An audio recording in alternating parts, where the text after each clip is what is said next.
पवित्र चारों वेद, पवित्र कुरान शरीफ, पवित्र बाइबल, पवित्र गुरु ग्रंथ साहिब, पवित्र कबीर साहिब की वाणी में छुपे हुए गूढ़ रहस्य अर्थात तत्व को जानने के लिए कृपया अवश्य सुनिए जगत गुरु तत्वदर्शी संत रामपाल जी महाराज के मंगल प्रवचन। वैसे तो जब आप समझदार हो जाओगे, संकेत समझने लग जाओगे। ये क्या कहते हैं? शब्द सैन सतगुरु की पहचानी। शब्द माने वचन, जो प्रवचन कर रहे थे उनका संकेत समझ गया मैं। सैन यानी को संकेत करते हैं। अच्छा, संकेत सिर्फ बिना बोले कोई संकेत किया जाता है, उसको सैन बोलते हैं। सैन तो क्या कह रहा है कि हमने अपने सतगुरु की सैन समझ ली, उसका संकेत समझ गए। ये क्या कहना चाहते हैं? क्या कहना चाहते हैं कि नर से तू पशुआ की जय गद्दा बैल बनाई, ये 56 भोग कहा मन भौरे कि कुरडी चढ़े जाए। कहता मैं संकेत समझ गया। और फिर क्या कहते हैं? नितानंद महबूब गुमानी प्रगटे पूर्ण भागरी। नितानंद जी कहते हैं मेरे महबूब, महबूब माने सबसे प्रिय गुरुदेव मेरे गुमानी। नितानंद महबूब गुमानी यानी सबसे प्रिय आज मुझे अपने गुरु जी हैं, जिन्होंने मुझे मार्गदर्शन दिया। और वो भी कोई पूर्वले अच्छे मेरे संस्कार थे, तब मुझे गुरु मिले और ज्ञान मिला। तो ये तो देखो भगत के गुण होते हैं। हालांकि वो गुरु भी नहीं था, पूरा भी नहीं था, उसकी श्रद्धा इतनी होनी चाहिए जैसे नित्यानंद जी की थी।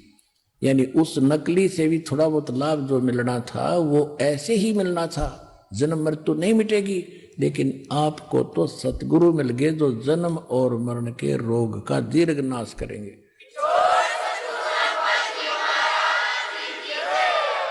तो आपका कैसा भाव होना चाहिए अपने सतगुरु के प्रति, ये आप स्वयं निर्णय करेंगे। परम पिता परमात्मा पूर्ण ब्रह्म सर्व सृष्टि रचनहार कबीर परमेश्वर जी की असीम रजा से आप सभी पुण्यात्माएं सत्संग सुनने के लिए उपस्थित हुए।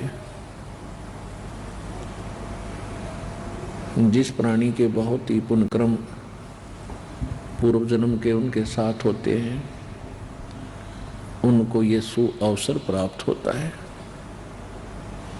अन्यथा ऐसे अनमोल जीवन को ये प्राणी, मनुष्य जीवन को ऐसे ही माया के जोड़ने में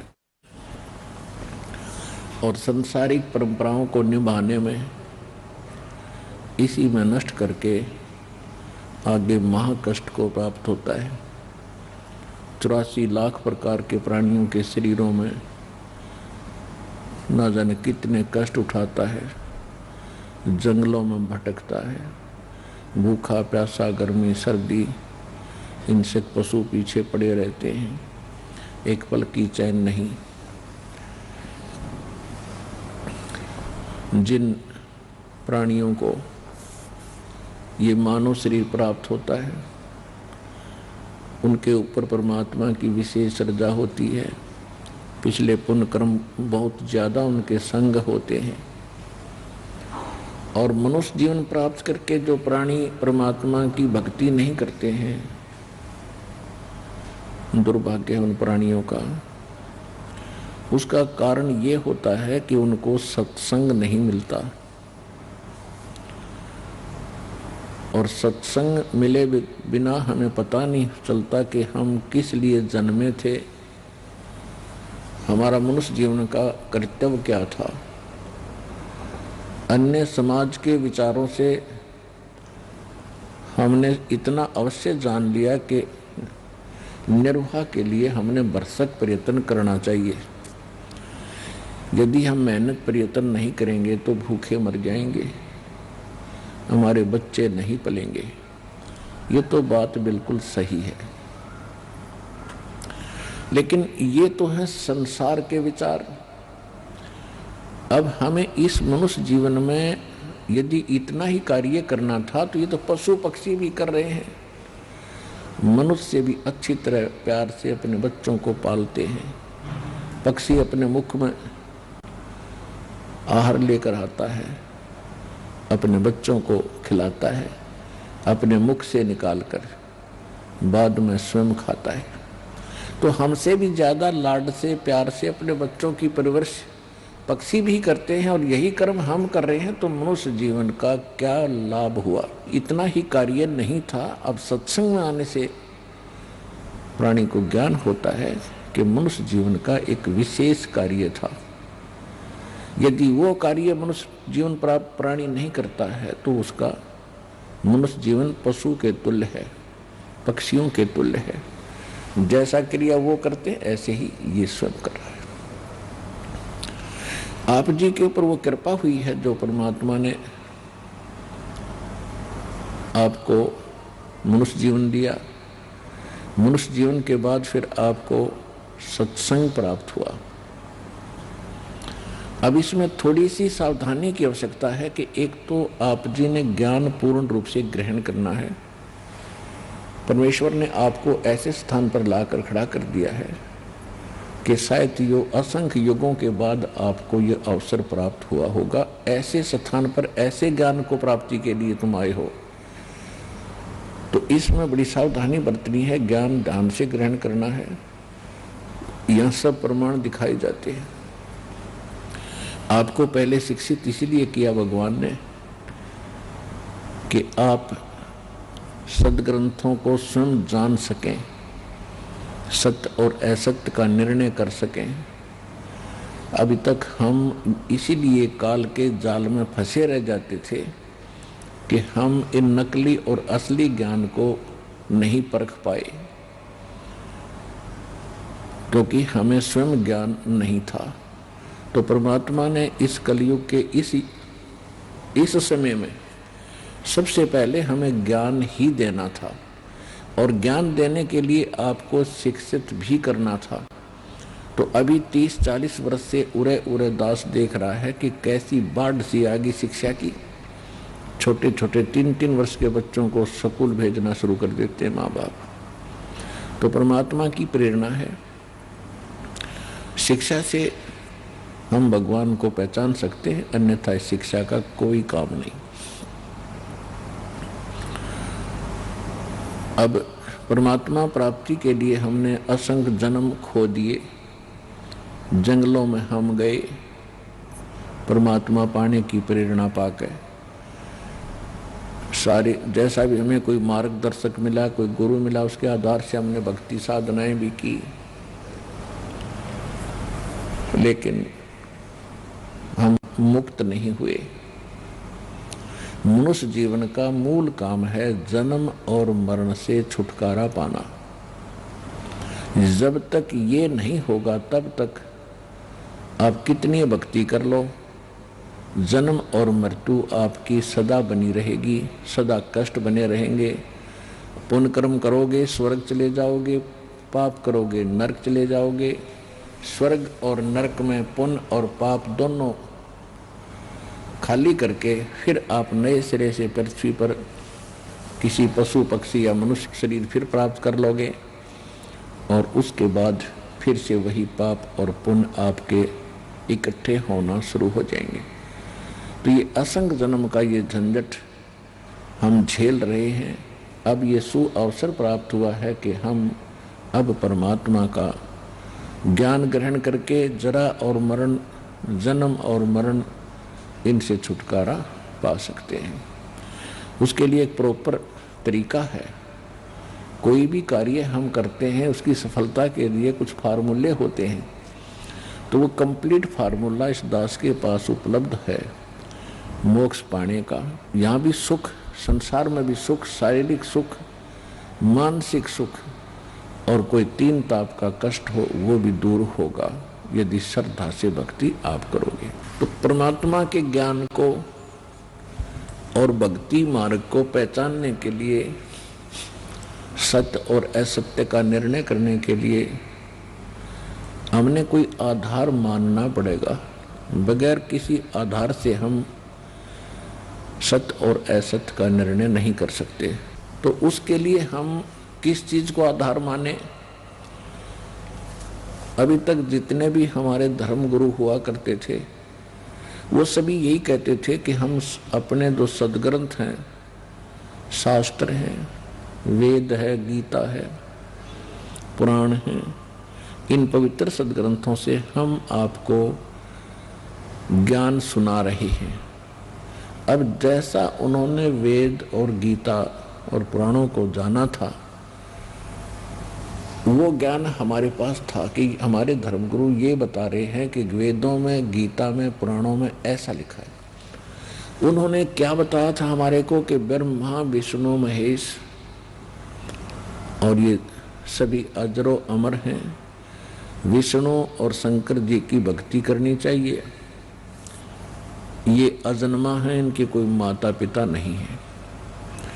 इन्होंने ये ज्ञान दिया था हमें वेदों का नाम लेकर कि वेदों में ऐसा लिखा है, पुराणों में ऐसा लिखा है। और श्रीमद् भगवत गीता में श्री कृष्ण जी को पूर्ण परमात्मा सिद्ध करके इन्होंने अपने लोक वेद दंत कथा हमें सुना रखी थी। और परमात्मा स्वयं आते हैं अपना यथार्थ ज्ञान बताने के लिए।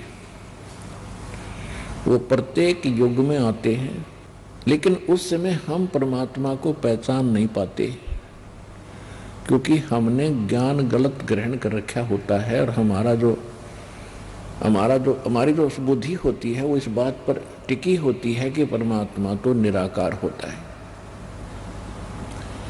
फिर कुछ एक ऐसा ज्ञान हमें मिला था कि श्री राम, श्री कृष्ण ये परमात्मा थे, पूर्ण ब्रह्म थे, सारी सृष्टि के रचने वाले थे। फिर हम अगर साकार भगवान को मानने लगे तो राम और कृष्ण इन्हीं तक सीमित हो गए। 600 वर्ष पहले भगवान ने आकर बताया था, तीन देव की जो करते भक्ति, उनकी कदे न होवे मुक्ति। कि ब्रह्मा, विष्णु, महेश की जो भक्ति करते हैं उनका मोक्ष कभी नहीं हो सकता, क्योंकि ये तीनों देवता भी नाशवान हैं। और नाशवान की भक्ति करेंगे तो हम स्थिर कैसे हो सकते हैं, हमारा मोक्ष कैसे हो सकता है? कौन सा मोक्ष? श्रीमद् भगवत गीता अध्याय नंबर 18 के श्लोक नंबर 62 में कहा कि अर्जुन, तू सर्वभाव से उस परमेश्वर की शरण में जा, उसकी कृपा से तू परम शांति को और सनातन परम धाम को प्राप्त होगा।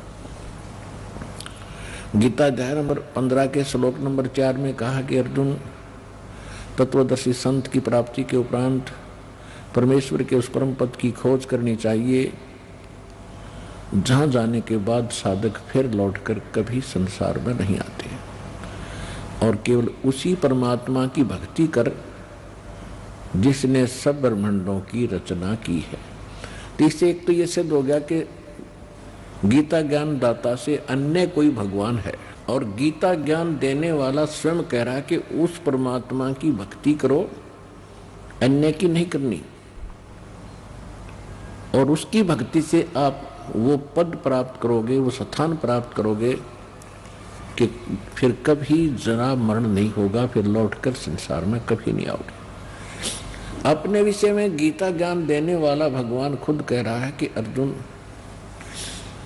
दूसरे अध्याय के 12वें श्लोक में, चौथे अध्याय के 5वें और 9वें श्लोक में, 10वें अध्याय के दूसरे श्लोक में,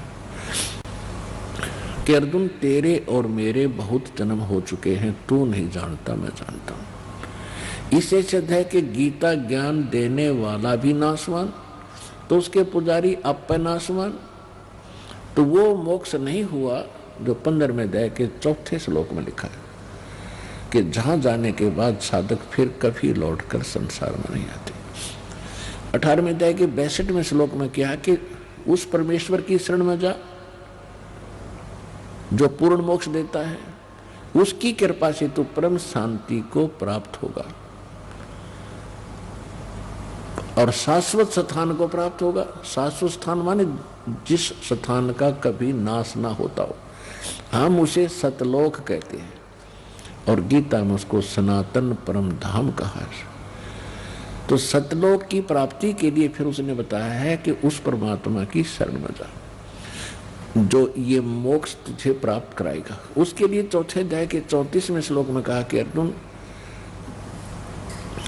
उस ज्ञान को, जो ज्ञान चौथे अध्याय के 32वें श्लोक में कहा है कि परमात्मा स्वयं आते हैं अपने मुख कमल से तत्व ज्ञान, यथार्थ ज्ञान, अपने द्वारा रची हुई सृष्टि का और यज्ञों यानी धार्मिक अनुष्ठानों की जानकारी वो स्वयं अपने मुख कमल से बोल कर देते हैं। चौथे अध्याय के 32वें श्लोक में एक ब्रह्मणे मुखे शब्द है मूल पाठ में। तो इन अनुवादकों ने अपनी अज्ञानता के कारण उसका अनर्थ कर दिया। ब्रह्मणे मुखे का अर्थ कर दिया इन्होंने वेद की वाणी, ब्रह्मणे का अर्थ लिख दिया वेद, ये गलत कर दिया। ब्रह्मणे का अर्थ 17वें अध्याय के 23वें श्लोक में इन्हीं अनुवादकों ने सही किया है, उसका अर्थ किया है, ब्रह्मणे का अर्थ किया है सच्चिदानंद घन ब्रह्म यानी पूर्ण परमात्मा। ओम तत् सत इति निर्देश ब्रह्मणे त्रिविधे समर्थ है। उसका अर्थ बनता है कि उस सच्चिदानंद घन ब्रह्म पूर्ण परमात्मा के पाने के का 3 मंत्र का जाप है ओम तत् सत इति निर्देश है। तो वहां ब्रह्मणे शब्द है, तो ब्रह्मणे शब्द का अर्थ सही किया वहां पर इन्होंने, इनकी बुद्धि वहां विचलित नहीं हुई। सच्चिदानंद घन ब्रह्म के पाने का यानी गीता ज्ञानदाता से कोई और परमात्मा है, वो ब्रह्मणे कहलाता है, यानी ब्रह्म से बड़ा भगवान। ब्रह्म ते गीता ज्ञानदाता है, श्री कृष्ण में प्रवेश करके बोल रहा है, ये काल है। तो गीता अध्याय नंबर 4 के श्लोक नंबर 32 में लिखा है कि परमात्मा अपने मुख कमल से जो ज्ञान देता है स्वयं प्रकट होकर, वो ज्ञान है तत्व ज्ञान, वो यथार्थ ज्ञान है। उसके अंदर वो परमात्मा के पाने का कंप्लीट कोर्स है। चौथे अध्याय के 34वें श्लोक में उसने कह दिया कि उस ज्ञान को तत्वदर्शी संत जानते हैं, उनके पास जाकर समझो, दंडवत प्रणाम करो, निष्कपट भाव से विनम्रता से प्रसन्न करो, तब वो तत्वदर्शी संत तुम्हें उस तत्व ज्ञान का उपदेश करेंगे। इससे एक तो ये सिद्ध हो गया कि गीता में वो ज्ञान नहीं है, लेकिन गीता का ज्ञान जो है ये नकारा नहीं जा सकता, इनकम्प्लीट है लेकिन यथार्थ है, अधूरा है।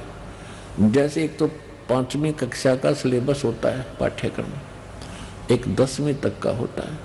तो गीता और वेद ये समझो मैट्रिक यानी 10वीं तक का सिलेबस है। 10वीं तक का सिलेबस गलत नहीं होता, आगे की पढ़ाई के लिए आगे सिलेबस और होता है, और परमेश्वर की वाणी में वो कंप्लीट है प्रथम से लेकर और लास्ट पढ़ाई तक।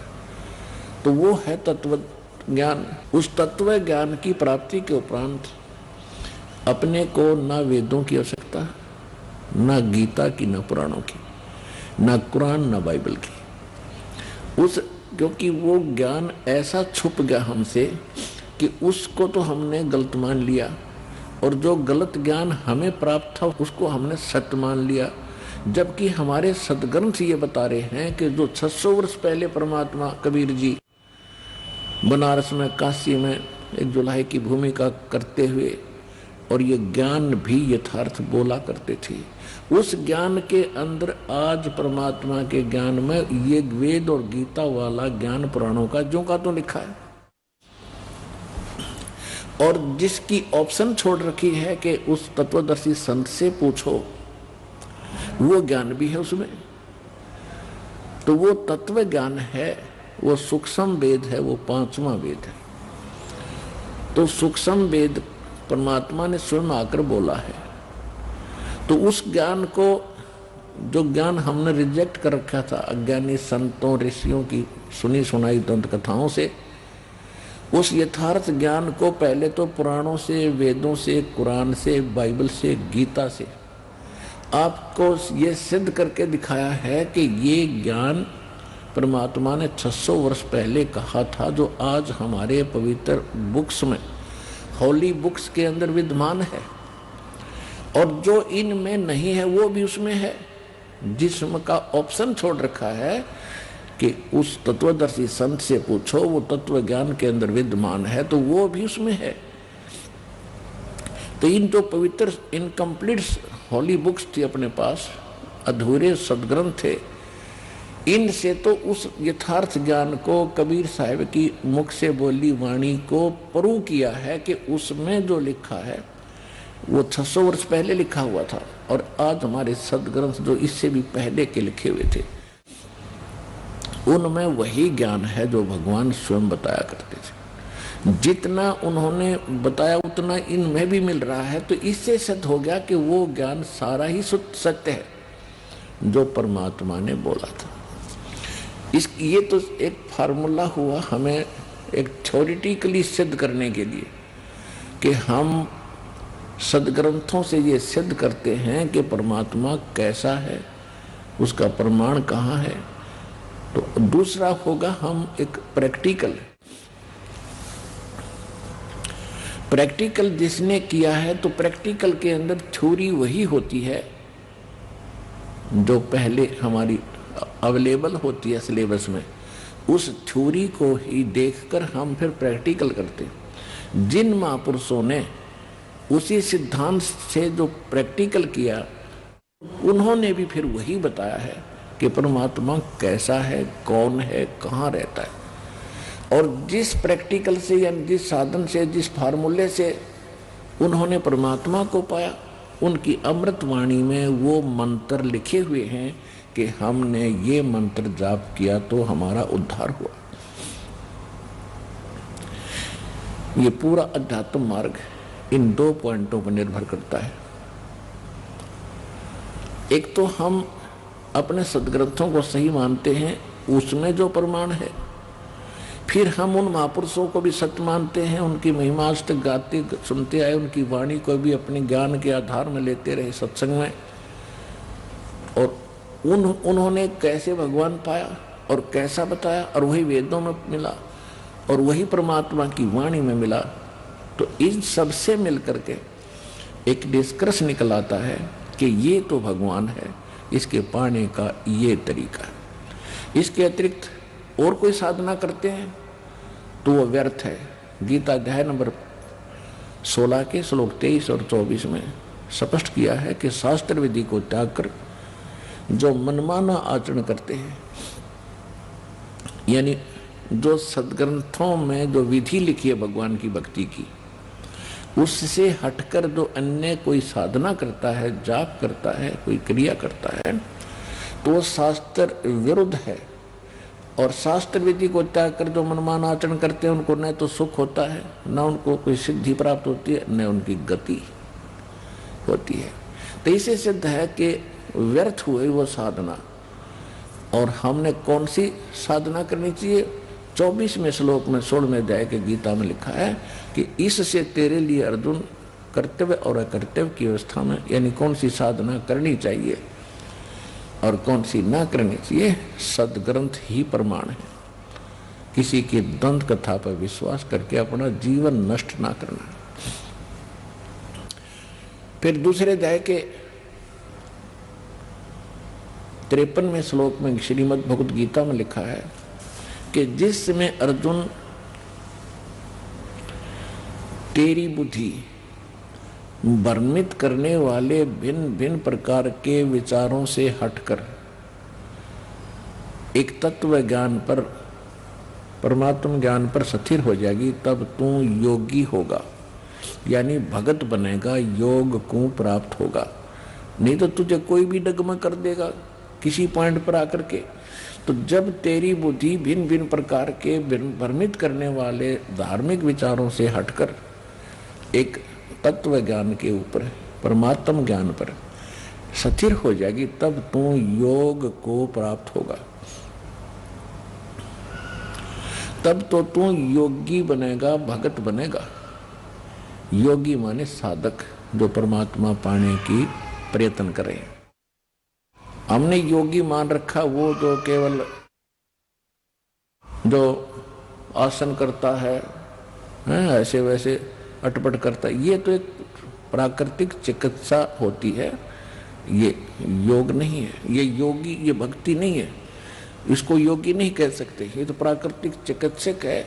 लेकिन पहले ये साधक जो ऋषि होते थे, ये अपने स्वास्थ्य के लिए ये क्रिया भी साथ करते थे, क्योंकि स्वस्थ शरीर से ही भक्ति बनती है। ये योग जो है भक्ति के लिए एक सहयोगी है, ना कि इसे मोक्ष नहीं है। भक्ति का मीन स्वास्थ्य रखने के लिए पहले और ये ऐसी वैसी साधनाएं नहीं थी। और विशेषकर ये ऋषि लोग ही जो ज़्यादा समय अपना बैठते थे, साधना करते थे। इनके पास और कोई काम तो था ही नहीं, क्योंकि सदग्रंथों को पढ़ना, जनता को समझाना, एक मजदूर व्यक्ति है, किसान व्यक्ति है, सारा दिन उसका तो अपयोग हो जाता है, सारा दिन मेहनत करता, धंधा करता, उसको जरूरत नहीं उस योग करने की, वो तो वैसे ही स्वस्थ रहेगा, खुली हवा में रहता है, सारा दिन काम करता है। ये ऋषि लोग बैठे रहा करते थे, या तो साधना गलत करने के उद्देश्य से, साधना की ठीक थी नहीं इसलिए ज़्यादा हठ योग करके बैठते थे, तो उसके लिए इन्होंने अपना योग साधना करनी अनिवार्य थी। सारा दिन बैठे रहने से शरीर खराब होता है। तो हम इन्हीं को देखकर फिर उसको भी एक साधन मान लिया भक्ति का। योग करना कोई अनिवार्य नहीं है जो मेहनत मजदूरी करते हैं। योग साधना करना कोई पाप नहीं, बुरा नहीं। जिनका बैठने का काम है वो योग कर सकते हैं, 10-20 मिनट, आध घंटा, जैसा समय मिले स्वास्थ्य के लिए। लेकिन योगी का अर्थ यहाँ गीता अध्याय नंबर 2 के श्लोक नंबर 53 में है, भगत से संबंधित है। तब तू भगत बनेगा, क्योंकि आप फिर डगमग नहीं हो सकते। इसलिए आपको सबसे पहले वो ज्ञान सुनाया जाता है, तो उसके लिए हमने अपने मन को रोकने के लिए, दृढ़ता पैदा करने के लिए, स्थिर रहने के लिए कुछ सहारा चाहिए। उसके लिए हमारे पहले तो अपदास ने बताया कि सदग्रंथ, जो सदग्रंथ हैं जिनको हम आज तक सत्य ज्ञान युक्त मानते रहे, प्रथम तो आप जी ने वो आधार बना रहा है। दूसरे फिर हमारा जो दास आपको प्रमाणित करके दे रहा है कि इससे भी ऊपर उठ के एक ऐसा ज्ञान है, ऐसा सूक्ष्म वेद है, तत्व ज्ञान है, जिसमें इन ग्रंथों वाला ज्ञान तो है ही है, और जो इनमें नहीं है, इनमें किसी और से जानने के लिए कहा है, वो भी उसमें है। लेकिन वो भी एक वेद है, सूक्ष्म वेद है। जब इन वेदों को हमारे धर्मगुरु नहीं समझ सके, तो सूक्ष्म वेद को समझना तो बहुत ही दूर की बातें हैं। आप जी के रूबरू दास ने बहुत बार किया है कि वेदों में परमात्मा मनुष्य दृश्य है, साकार है, और वो ऊपर एक स्थान पर रहता है, वो सतलोक में रहता है, और वहाँ पर राजा के समान विराजमान है, और उसके सिंहासन यानी तख्त के ऊपर बैठा है। देखने में राजा के समान है, उसकी सारी शोभा, सिर पे मुकुट है, मालिक है, ऊपर एक बहुत बड़ा छत्र है, और उनके एक रोम में यानी बाल, रोम बोलते हैं, बाल, शरीर के बाल को रोम बोलते हैं, और जहाँ रोम ये बाल उगा है उसको रोमकूप बोलते हैं, यानी बाल कहो ये रोमकूप। तो इसमें करोड़ सूर्य मिला दे, करोड़ चंद्रमा, इतना उनके एक बाल की शोभा है। ये वेदों में लिखा है, और यही परमात्मा ने स्वयं आकर बताया है, और यही उन महापुरुषों ने ज्ञान दिया है, बताया, आंखों देखा जिनको परमात्मा मिले हैं। और वो परमात्मा फिर वहां से चलकर आता है, सह शरीर आता है, और 3 प्रकार से वो अपनी लीला करता है। 3 प्रकार के शरीर से 3 प्रकार की लीला में शरीर बनाकर करता है। एक तो वो ऊपर बैठे रहते हैं, दूसरा जब संसार में आते हैं, प्रत्येक युग के अंदर एक शिशु रूप धारण करके किसी सरोवर के अंदर कमल के फूल पर विराजमान होते हैं। वहां से उनको निसंतान पति पत्नी दंपति उठा ले जाते हैं, वहां उनके घर उनकी परवरिश होती है, और भगवान की परवरिश बाल अवस्था में कंवारी गायों से होती है। ऐसा हमारे वेद बताते हैं। ऋग्वेद मंडल नंबर 9 सूक्त 1 मंत्र 9 में ये प्रमाण है कि उस नवजात शिशु रूप में प्रकट परमात्मा की परवरिश की लीला कंवारी गायों के द्वारा होती है। और फिर वो धीरे धीरे लीला में शरीर में बड़ा होते हैं तो छोटी सी आयु में ही वो परमात्मा बड़े बड़े विद्वानों के छक्के छुड़ा देते हैं ज्ञान में, क्योंकि वो आते ही ज्ञान बताने के लिए। इसी प्रकार लीला करते हुए आज से 600 वर्ष पहले भगवान वो पूर्ण परमात्मा काशी के अंदर बनारस शहर में एक लहर तारा नामक तालाब था, उसमें कमल के फूल खिले हुए थे। और लहर तारा तालाब जो है गंगा दरिया के जल से जो वर्षा के दिनों में ओवरफ्लो हो करके गौ घाटों पर से उतर कर एक सरोवर का रूप धारण कर लेता था और सारा साल उसका निर्मल जल रहता था। उसमें कमल के फूल उगे हुए थे। कमल के फूल पर आकर परमात्मा सतलोक से आकर विराजमान हुए और नवजात शिशु का रूप बनाकर वहां कमल के फूल पर वो विराजमान हो गए। इनके प्रत्यक्ष दृष्टा थे ऋषि अष्टानंद। अष्टानंद नाम के एक ब्राह्मण ऋषि थे।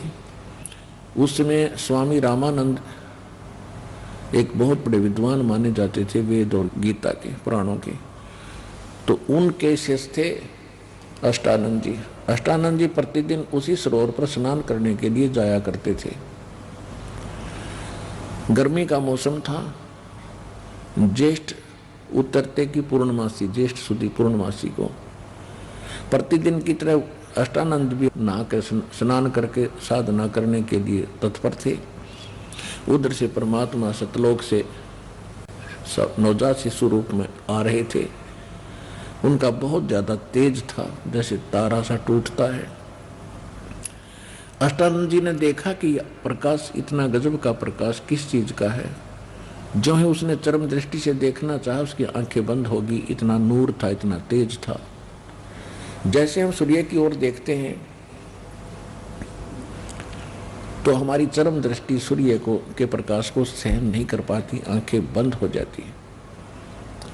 बंद होने के बाद हमें सूर्य का जो प्रकाश रहित आकार होता है केवल वो दिखाई देता है।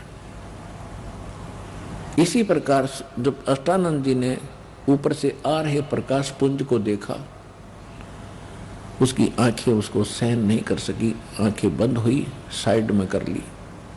तो क्या देखा कि उसने एक नवजात शिशु देखा, प्रकाश रहित शरीर उसका, और उसी का वो प्रकाश था। फिर आंखें खोली तो क्या देखा कि वो प्रकाश एक कोने में लहर तारा तालाब में सिमट गया।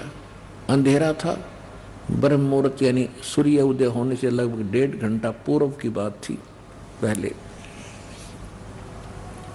उसको फिर कुछ दिखाई नहीं दिया, अपनी आंखों में जरूर उसके प्रतिबिंब बन गया था बच्चे का, वो कुछ देर में समाप्त हो गया।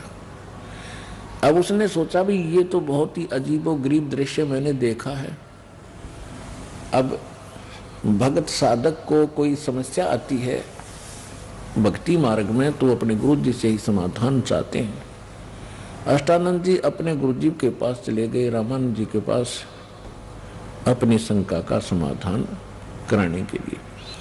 स्वामी रामानंद जी विष्णु जी के पुजारी थे और वेदों के प्राकांड ज्ञाता माने जाते थे, पुराणों के बड़े विद्वान माने जाते थे, गीता उनको कंठस्थ याद थी।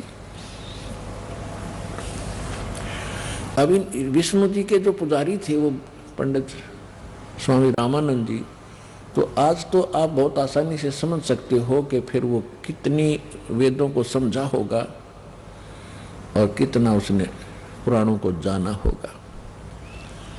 फिर भी उस आधार से उस समय वो बड़े विद्वान माने जाते थे और 1400 ऋषि प्रचारक बना रखे थे, उनमें से एक अष्टानंद जी भी थे।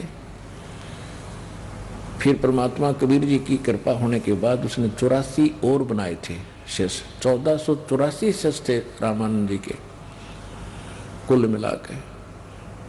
तो कहने का भाव यह है कि रामानंद जी से अष्टानंद जी ने जाके अपनी शंका व्यक्त की कि आज मैंने ऐसे ऐसे एक आकाश से आता हुआ प्रकाश पुंज देखा मेरी आंखें गुरुदेव सहन नहीं कर सकी, चरम दृष्टि बंद होगी। उसके बाद मैंने प्रकाश रहित एक शिशु देखा।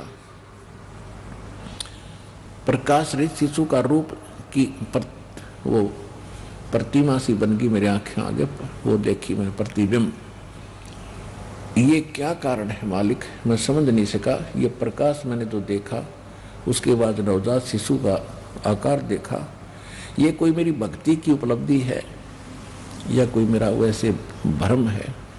तब स्वामी रामानंद जी ने कहा कि ऊपर के लोकों से जब कोई अवतार गण आते हैं उनके ये लक्षण होते हैं, और यहाँ वो किसी काशी में किसी माँ के गर्भ में जन्म प्रवेश करेंगे, 9 महीने के बाद वो फिर बाहर आएंगे। अब स्वामी रामानंद जी को इतना ही ज्ञान था कि इनके भगवान माँ से ही जन्म लेते हैं, अवतार भी माँ से जन्म लेकर आते हैं। अब गुरुजी जो शंका समाधान कर देते हैं शिष्य के लिए फाइनल होती है। अष्टानंद का शंका समाधान जैसा रामानंद जी ने कराया वो कर दिया। उधर से एक नीरू नीमा नाम के एक मुसलमान जुलाहे थे। इसी जन्म में वैसे वो ब्राह्मणी थे। गौरी शंकर नाम था नीरू का, सरस्वती नाम था नीमा का। मुसलमानों ने उनको जबरदस्ती मुसलमान बना दिया था, जिस कारण से पहले वो शंकर जी के पुजारी होने के नाते शंकर जी की शिव कथा सुना करके वो अपना रोजी रोटी चला रहे थे। फिर ब्राह्मणों ने जब देखा, उन धर्म गुरुओं ने, ब्राह्मण जो पहले से ही गौरी शंकर से ईर्ष्या रखते थे, क्योंकि गौरी शंकर एक निस्वार्थ ब्राह्मण थे, निस्वार्थ कथा करते थे, किसी को बहकाते नहीं थे, ना श्राद्ध कर्म करते थे, ना किसी को मूर्ख बनाते थे, तुम पर करड़ाई है, इतने पैसे दे दो, इतने कपड़े रख दो। वो केवल भगवान की कथा सुना के अपना जो दक्षिणा आती थी उस दक्षिणा से अपना गुजारा कर रहे थे। फिर मुसलमान और दूसरे जो वो ब्राह्मण थे जो लोगों को ठगते थे, अपना रोजी रोटी चला रहे थे, वो उससे ईर्ष्या करते थे, क्योंकि सभी उसके प्रशंसक बन गए थे। जिस कारण से मुसलमानों का दाव लग गया कि ये ज्यादा प्रचार गौरी शंकर कर रहा है हिंदू धर्म का, और क्यों ना इसको मुसलमान बना दें। और दूसरे जो धर्म गुरु हैं जो जनता को बहकाते हैं लड़ने मरने के लिए, वो पहले से इसके विरोधी हैं, वो कुछ करेंगे ही नहीं। और ऐसा ही हुआ। तो नीरू नीमा गौरी शंकर सरस्वती से उनका नाम बदल दिया, गौरी शंकर का नाम रख दिया नूर अली, उसको फिर नीरू कहने लगे। और सरस्वती का नाम रख दिया नियामत, उसको नीमा कहते हैं। ऐसे अपभ्रंश गांव में छोटे नाम बना लेते हैं। तो नीरू और नीमा नाम से वो प्रसिद्ध हो गए।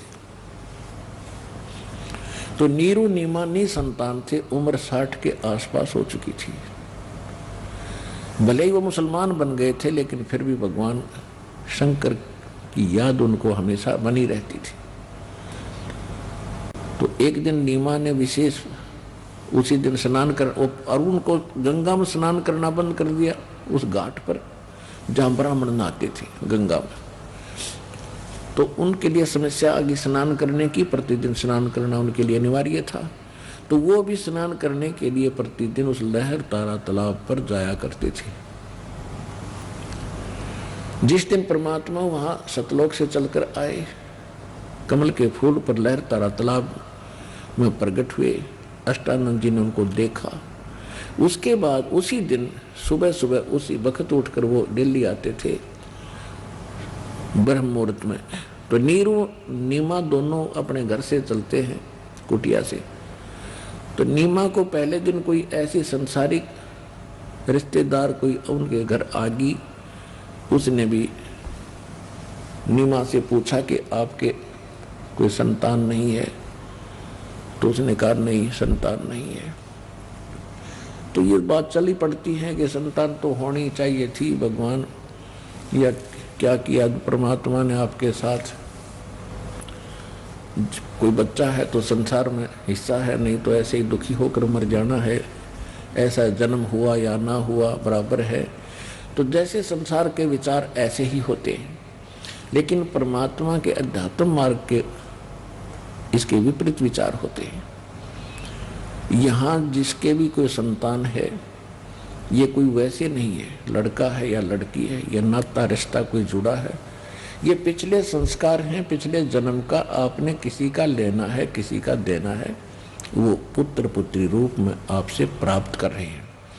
और जिनके संतान नहीं है वो फ्री हो चुके हैं, उनका कोई अभी किसी से लेना देना शेष नहीं है। यदि उनको भक्ति मिल जाती है, वो तो बहुत आसानी से पार हो सकते हैं, बहुत ही आसानी से, उनको तो देर नहीं लगे। लेकिन हमारे संसार के विचार उनको इतने विचलित कर देते हैं, वो भक्ति तो भूल जाते, एक खीरट लगा लेते, संतान हो संतान हो संतान हो। अब वहां संतान भी नहीं हो सकती ऐसे कहने से, क्योंकि उनके भाग्य में नहीं।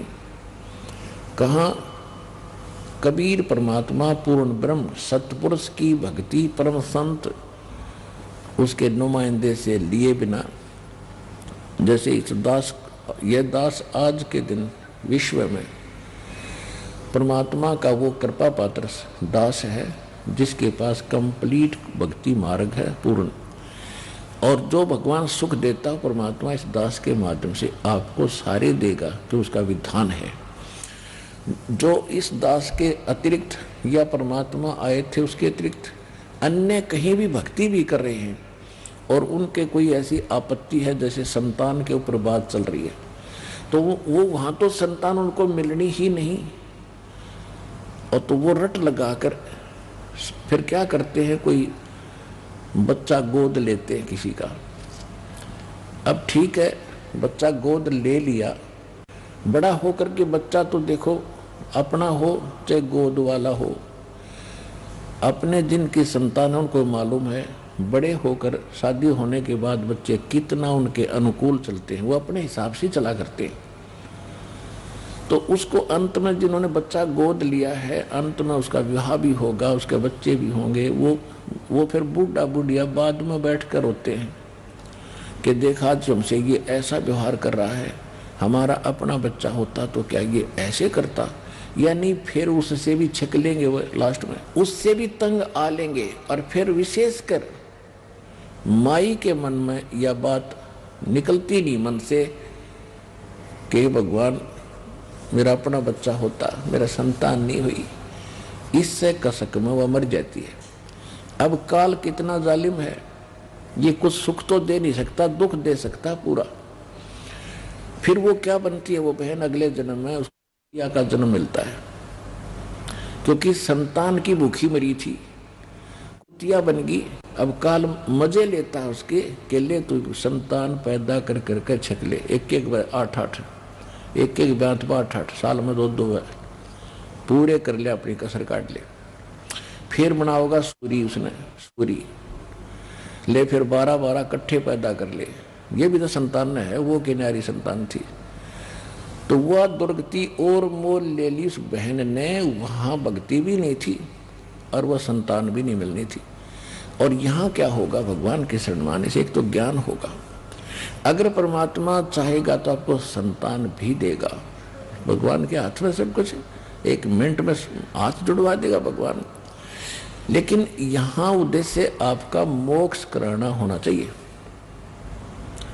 आपका उद्देश्य मोक्ष कराना होना चाहिए, ना कि केवल ये व्यर्थ की डिमांड ही लेकर बताना। परमात्मा आपके, क्योंकि हमारा उद्देश्य मोक्ष कराना, और मोक्ष हो गया तो आपका सदा का झंझट मिटेगा। ये लड़के लड़की संतान तो असंख्यों बार पैदा कर लिए, असंख्यों बार आपके सामने मर लिए, और हाहाकार आपने 100 बार कर ली। तो ये कोई जीवन नहीं है। इसी आशा को लेकर ही केवल सतलोक आश्रम बरवाला में आना आपका व्यर्थ है। यहाँ आने के लिए मूल उद्देश्य आप मोक्ष समझो, जो सबसे दुर्लभ वस्तु यहाँ प्राप्त है। उसके साथ साथ परमात्मा चाहेगा कि आपको कोई संतान अपनी देनी है तो दे देगा, उसके बच्चे पाल पोस देंगे, उसकी आत्मा को बड़ी करेंगे। और नहीं देता है तो शुक्र बनाओ दाता का कि आप जो करोगे वो सही करोगे मालिक। और हमें तो ज्ञान नहीं, अपना मोक्ष उद्देश्य रखो, नहीं तो फिर वह दुर्गति होगी जो अभी बताई। तो यहाँ पर परमात्मा की शरण में आने के बाद एक तो ज्ञान ऐसा आपको निर्मल मिलेगा, शंका समाप्त हो जाएगी आपकी। असंग जन्म हम जन्म लिए, असंग जन्म हम मृत्यु को प्राप्त हुए, असंग जन्मों में हमारी ना जाने कितनी कितनी संतान वाली। संतान परमात्मा देता है, धन्यवाद दाता का। नहीं देता है तो ये समझो कि हमारे ऊपर मेर घनी मालिक की, हमारा पीछा छूट जाए। इस क्योंकि जब आप यहाँ से जाते हो संसार में तो आपको 100% 100% लोग उन विचारों के मिलेंगे जो ये कहेंगे कि वे संतान तो चाहिए थी, एक बालक तो होना चाहिए था।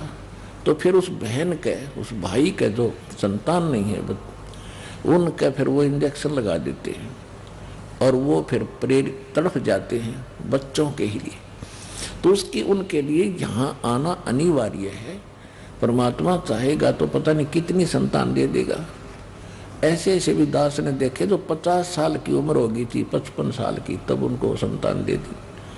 लेकिन सच्ची लौ देख कर, सच्ची आस्था देख कर कि ये केवल बच्चे बच्चे नहीं, अब ये मोक्ष भी मांग रहे हैं, तब बच्चे देगा आपको। और तुम केवल बच्चे बच्चे मांगोगे, कतई नहीं दे। आइए अब हम उन श्रद्धालुओं के अनुभव जानते हैं जो जगत गुरु तत्वदर्शी संत रामपाल जी महाराज जी से दीक्षा प्राप्त कर चुके हैं तथा उनके द्वारा बताए गए भक्ति मार्ग पर चल रहे हैं। नमस्कार सर। नमस्कार सर। सर क्या नाम है आपका? मेरा नाम शैलेंद्र दास है। शैलेंद्र जी आप कहाँ से हैं? मैं सोनीपत हरियाणा का रहने वाला हूँ। संत रामपाल जी महाराज से नाम दीक्षा आपने कब ली? मैंने संत रामपाल जी महाराज से नाम दीक्षा 31 अगस्त 2014 को ली।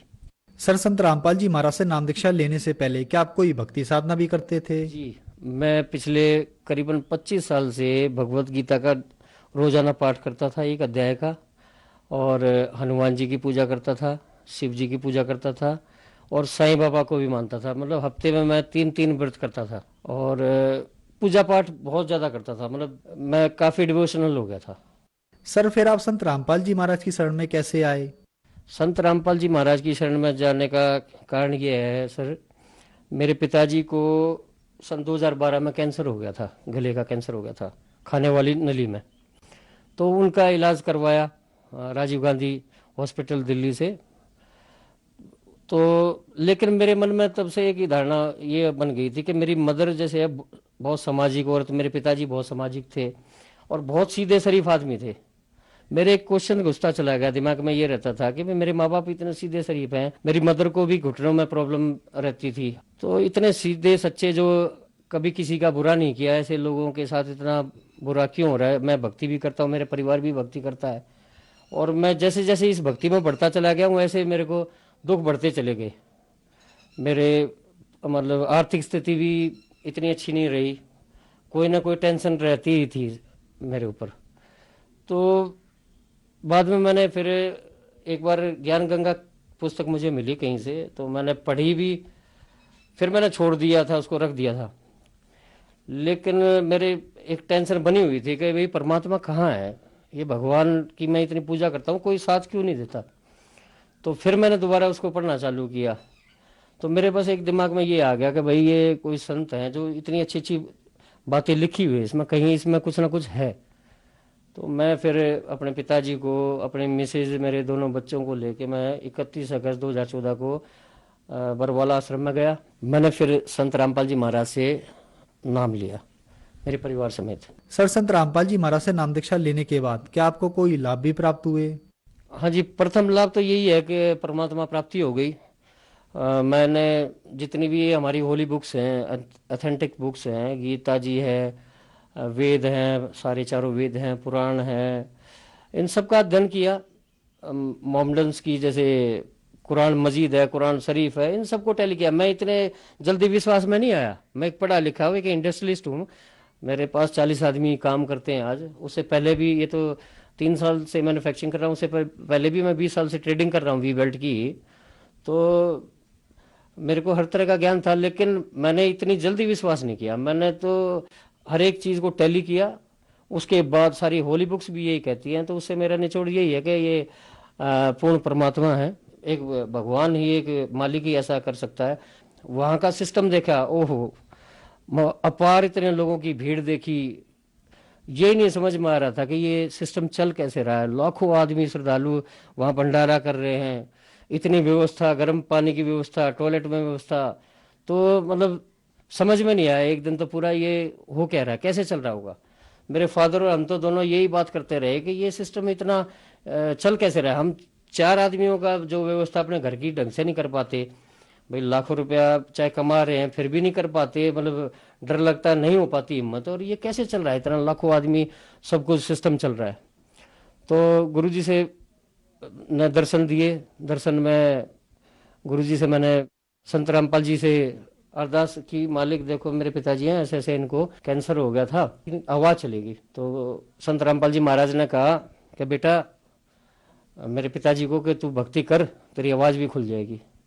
और ऐसा ही हुआ कि करीबन साल भर के अंदर अंदर उनकी जो डॉक्टर साइंस फेल हो गई थी, डॉक्टर ने, सहरावत डॉक्टर हैं राजीव गांधी हॉस्पिटल में, उन्होंने ये कहा था कि बेटा इनकी आवाज़ चली गई लेकिन जीवित तो है, कम से कम ये ठीक हो गए, तो इसी पे सब्र कर लो आप लोग। इनकी आवाज़ चली गई जैसा भी है, लेकिन यहाँ जो है साइंस भी फेल हो गई। गुरुजी का जो आशीर्वाद था उससे मेरे पिताजी की आवाज़ वापस आ गई। नहीं तो सब जगह मैं धक्के खा चुका था उनको ले जाके, भाई इनकी आवाज़ किसी तरह खुल जाए, लेकिन कोई फायदा नहीं हुआ, इस तरह का कोई फायदा नहीं हुआ। उसके बाद मैंने भी गुरुजी से दूसरी बार जब अक्टूबर में हम गए थे, तब मैंने भी कहा था, मैं गुरुजी मैं पिछले 4 साल से फैक्ट्री लगाने की कोशिश कर रहा हूँ लेकिन लग नहीं पा रही। संत रामपाल जी महाराज ने कहा कि बेटा भक्ति कर, तेरी फैक्ट्री भी लग जाएगी। और मैंने करीबन 2.5 करोड़ रुपए इन्वेस्ट किए फैक्ट्री के अंदर। मुझे ये नहीं पता लगा पैसा कहाँ से आ रहा है, मेरे पास इतनी व्यवस्था भी नहीं थी पैसे की, और मेरा काम भी हो गया। आज मेरी प्रोडक्शन जो है काफ़ी अच्छे स्केल पे है। प्रोडक्शन भी 3000 बेल्टें रोज़ बनाता हूँ मैं डेली। वी बेल्ट लाइन में भी बहुत जल्दी प्रोग्रेस किया। और मेरी फैक्ट्री में भी चमत्कार होते रहते हैं। जो मशीन जो है ख़राब होने वाली होती है, मेरे जो कर्मचारी वो बताते हैं, सर इसकी तो बैरिंग टूट गया लेकिन फिर भी चल रही है, इसकी जो है पुली ख़राब है ये फिर भी चल रही है। तो मेरी फैक्ट्री के जो एम्प्लॉयज़ हैं, वर्कर्स हैं, वो भी इस बात को मानते हैं कि जी मेरे गुरुजी की तस्वीरें लगी हुई है फैक्ट्री में, तो वो भी मानते हैं कि वाकई मेरे संत रामपाल जी में, मेरे गुरुजी में कुछ पावर है, कि वो भगवान है वाकई। और जो एक लाभ और बताता हूँ मैं, मेरा छोटा भाई है, वो उसको ऊपरी प्रॉब्लम है, तो उसकी वजह से उसको दिक्कत हो जाती है। उसके ऐसी प्रॉब्लम है कोई ऊपरी कि वो जब उसके शरीर पे आ जाता है तो उसको शराब पिलाता है, दारू पिलाता है। मतलब उसको खुद ये नहीं पता लगता कि मैं कितनी पी रहा हूँ। दिन में 4-4 राउंड लगाएगा, वो असाध्य हो जाता है, बिल्कुल गिर जाता है, ऐसे गिरता पड़ता हुआ घर तक भी पहुँचता है। तो मैं उसको कई बार मैंने कहा, मैं बेटे भाई तू मेरे साथ चल, नाम ले ले, तो वो मानता नहीं। वो भी जैसे आम लोग समाज है उल्टा बोलते हैं, इस तरह के गुरुजी को उल्टा बोलता था, उल्टा बात करता वो। तो उसकी समझ में ना, और ज़्यादा दुखी होता चला गया। एक दिन तो वो उसने कुछ कहा, शाम को आया तो उसको 2 आदमी उठा के ला रहे थे, कुत्ते ने पाड़ लिया। दिल्ली नरेला उसकी शॉप थी। तो बाकी उसके बाद उसके साथ भी ऐसा चमत्कार हुआ। उसने खुद बताया कि वो बिल्कुल ऐसे करा रहा था कई दिनों से, और डॉक्टर के बार बार भागता। डॉक्टर भी ये बोले भाई तेरा सिस्टम खत्म हो गया अंदर से, मुश्किल है तेरा अब ठीक होना, अपने बस की बात नहीं है। तो वो बता रहा था कि रात को मैं लेटा हुआ था, तो ऊपर पीओपी हुई है घर में, उसके कमरे में, तो उस पर संत रामपाल जी दिखाई दिए उसको। वो प्रकट होके कह रहे हैं कि बेटा तेरे को मैं मरने नहीं दूंगा, चिंता मत कर, मैं तेरे को मरने नहीं दूंगा। तो ये चमत्कार उसके साथ भी हुआ। और मेरे एक बच्चों के टीचर हैं, पिछले 10 साल से वही टीचिंग करते पढ़ाते हैं। मेरी बिटिया है नेशनल, राष्ट्रीय स्तर पर खेलती है, नेशनल प्लेयर है वो, पिछले 5 साल से बैडमिंटन प्लेयर है, लिटिल एंजल स्कूल से खेलती है, सोनीपत से ही। तो उसके टीचर हैं, वो भी नहीं मानते थे। वो 2 साल पहले मेरे से बोले कि भाई मैं भी एक बार देखना चाहता हूँ कि क्या नाम देते हैं क्या है। वो मेरे साथ चले गए और नाम ले आए। तो उसके बाद उन्होंने अनुसरण नहीं किया, तो ऐसे ही ये समय निकल गया। उसके बाद मेरी बेटी के पेपर थे CBSE के 10वीं क्लास के, अभी हुए हैं। तो मैंने कहा मैं सर आप एक काम करो, ये दोनों टाइम प्रैक्टिस करती है और पढ़ाई में वीक है, तो इसको दोनों टाइम में आप ट्यूशन देना चालू कर दो। तो वो ये बोले कि भाई साहब आप एक काम करो, इसको सिमरन कराओ। मैं यार कैसी बात कर रहे हो, आप तो क्या करते थे, अपोजिट बोलते थे, सिमरन क्या, आपको तो टीचिंग का कराना चाहिए इसको दोनों टाइम, जिसकी पढ़ाई ठीक हो। नहीं भाई साहब, एक मैं आपको ना अपने साथ घटी घटना बताता हूँ कि मेरे साथ ऐसा हुआ कि 1 महीने पहले मैं कमरे में बैठा हुआ था और संत रामपाल जी प्रकट हुए और मुझसे कहने लगे भाई तू नाम लेके आया था, वो नाम का सिमरन क्यों नहीं करता। तो जी मैंने 15 दिन तक उसका सिमरन किया, फिर छोड़ दिया। बोला जी मेरे को एक बाबा जी के तरह दिखाई दिए, मैं वो कबीर साहब हैं, संत रामपाल जी और कबीर साहब एक ही हैं, यही परमात्मा है, एक ही चीज़ है ये।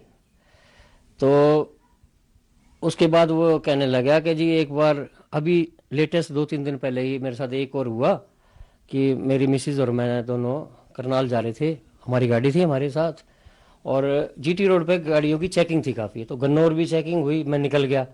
उससे आगे संभाल का चेकिंग थी, वहाँ भी मैं निकल गया। तो आगे जाके फिर मैंने देखा काफ़ी चेकिंग है, तो मैंने गाड़ी पेड़ के नीचे रोक ली साइड में, और मैंने कहने लगा मिसिज को, मैं कहा आज तो फंस गए बुरे, अगर कागज़ चेक हो गए तो गाड़ी इम्पाउंड हो जाएगी, बंद हो जाएगी, हमारे पास कोई भी कागज़ नहीं है। तो मिसिज का पेपर था कि मैं इतनी बात कही थी, इतनी देर में साइड से कहीं से ऐसी आवाज़ आई कि बेटा तू चिंता मत कर, मैं तेरे साथ हूँ, तेरे को कोई पकड़ेगा नहीं, तू चिंता मत कर।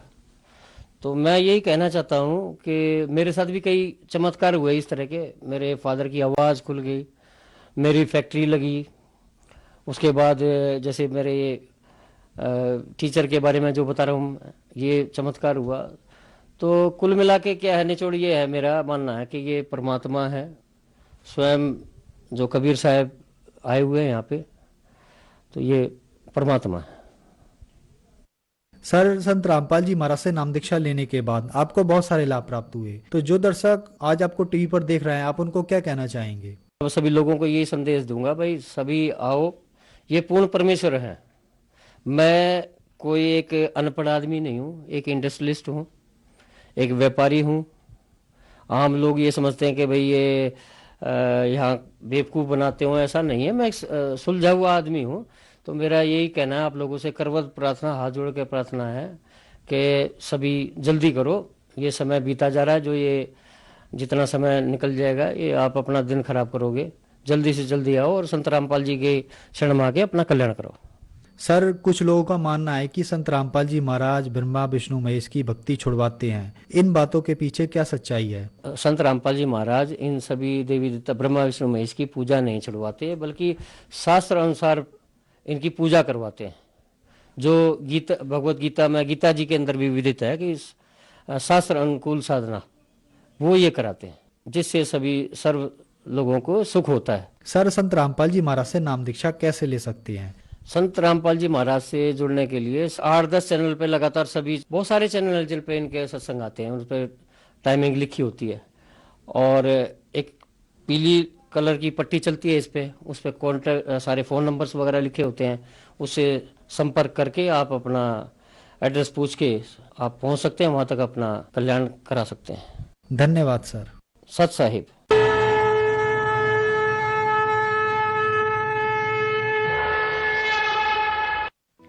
आप सुन रहे थे जगत गुरु तत्वदर्शी संत रामपाल जी महाराज के मंगल प्रवचन। अधिक जानकारी के लिए संपर्क करें 9729277503 9996904503। हमारी वेबसाइट है www.